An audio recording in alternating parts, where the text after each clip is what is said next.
Despite fears about inflation, rates, the health of global banks, the S&P 500 is still in positive territory for the year. But as we begin to see some signs of weakness in the U.S. labor market, are some investors a little too focused on the end of rate hikes potentially and not enough on the risks of a recession? Joining us now to discuss, Peter Hodson, founder and head of research at 5i Research. Peter, great to have you back on the show. Thank you. So let's talk about it. We got a whole mix of things here, no shortage of things to worry about. And I find it interesting that as we waited for the labor market to cool, we finally get the signs, and the market it's trying to read all this, isn't it? Like, what does it actually mean? Yeah, it's one of those scenarios where good news is bad news and then bad news is good news. And, so the market's been very worried about the labor market and labor pressure. And so to see some of the labor strength come off, it will be a positive sign. And of course, if companies don't hire people, then their profit margins can actually improve, assuming their revenues, are not falling apart as well. So it's a little bit of good, a little bit of bad. You've got a situation where investors are concerned about this looming recession. Yet we're not there yet, and yet the market's sort of valuing it as if we were already in a recession. So if you compare it to 2008, we were losing 400,000 jobs a month, and we're still creating jobs in the U.S. So we're not quite in crisis mode, but investors are preparing for a crisis. That's what it seems like to us anyway. Now, as this all unfolds, obviously this is what the Fed has been watching in terms of trying to control inflation, and our central bank, the Bank of Canada. And they warned us all along there'd be some pain in the economy, mostly pain in the labor market if we're going to tame those price pressures. The soft landing, the hard landing, where does this take us? I think we'll probably do soft. Really, the corporate balance sheets, and now we won't talk about some of the problems in the U.S. in specific regions and sectors, but on average, corporate balance sheets are in really, really good shape compared to past cycles. Profit margins are good. You've got automation, robotics is really helping productivity. And you've got a situation where the labor market, even though it's slightly weaker, this month versus last month, there's still a job out there if you want a job. And so as long as asset prices sort of stay there and there's not a collapse in housing or there's a collapse in this, that, and the other, I think we're going to be okay. And I think the market is sort of worried a little bit too much about a hard landing.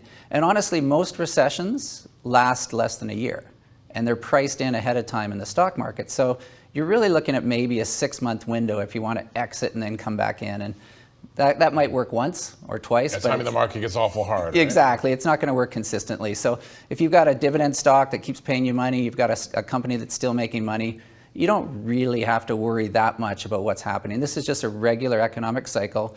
Things are strong. They hike rates, slow things down, and carry on.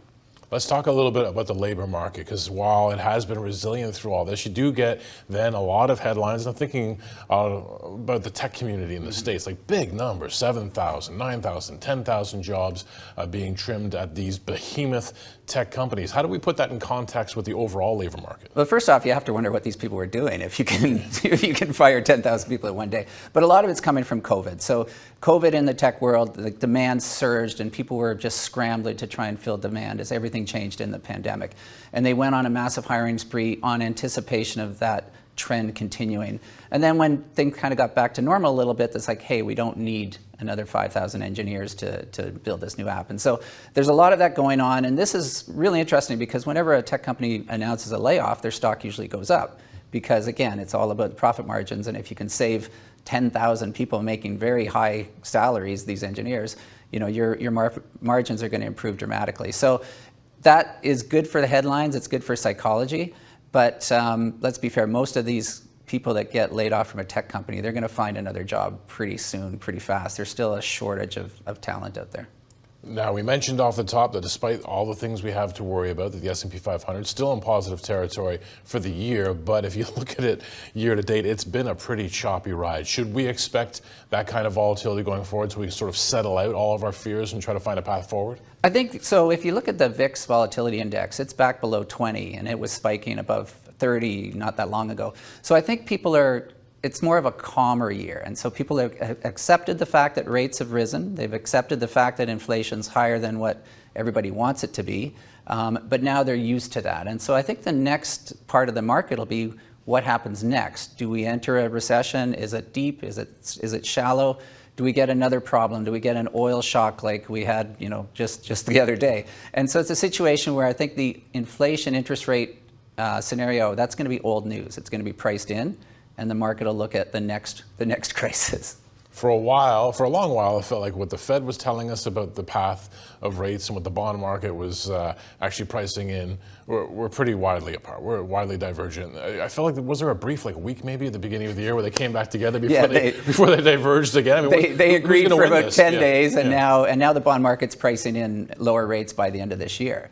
And I think that would be a little too aggressive in terms of easing yet. I mean, the Fed's going to make sure that inflation's under control and the job market's under control before they do any sort of easing.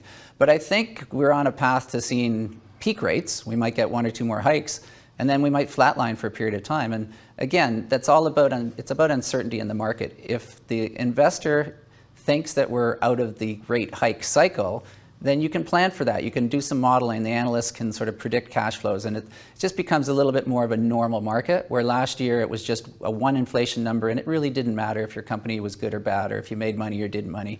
It was all about those one numbers. And so now we're getting back to fundamentals. So it's much easier as an analyst to look at a company these days, because you're not going to get blindsided by something. Yeah, we got another earnings season right around the corner, but we have one behind us. And I think heading into these earnings season, given the heightened volatility and the concerns we have, we say, oh, this is going to be the one where they come out with the tough medicine, tell us. So did we actually see that from corporate America? We didn't. We were really expecting kind of a kitchen sink outlook. Basically, companies, everybody looking at the stock was aware of what's happening in the economy, and it was such an easy quarter for them to say, you know what, we're going to be conservative. It's going to be a tough year. It's going to be a tough quarter. We're going to take this right down. We're going to fire these people. And that didn't happen, nearly to the extent that we thought. So there's two things that could happen from that. Either the corporations have no idea what's going on in their business, or things are better than what they thought. And I think it's the latter. You're seeing inventory get drawn down, especially in the tech world. Some of the tech semiconductor inventory is going down, and profit margins are holding up. And so we've seen quite a few companies guide up. And so if you're guiding up when everyone's worried about a recession, that's a pretty positive statement of confidence from that particular company. So that's what we're looking for right now. What will you be looking at for the next earnings season? Is any sign that perhaps they were a little too optimistic in the previous one? Yeah, absolutely. I mean, you have to sort of guide and then beat. I mean, you have to sort of make sure you can meet those expectations. But I think one thing to watch out for is going to be actually interest costs. I mean, there's a lot of companies that have a lot of debt, and some have hedged it and some have not. And so I think you're going to see a big divergence in companies that have managed the interest rate cycle well, and those that were caught offside and suddenly are getting absolutely squeezed because their interest costs have doubled in the past year. So that's okay if your regular business is growing and you can sort of offset it with growth, but if you're not growing, then that's going to be a problem.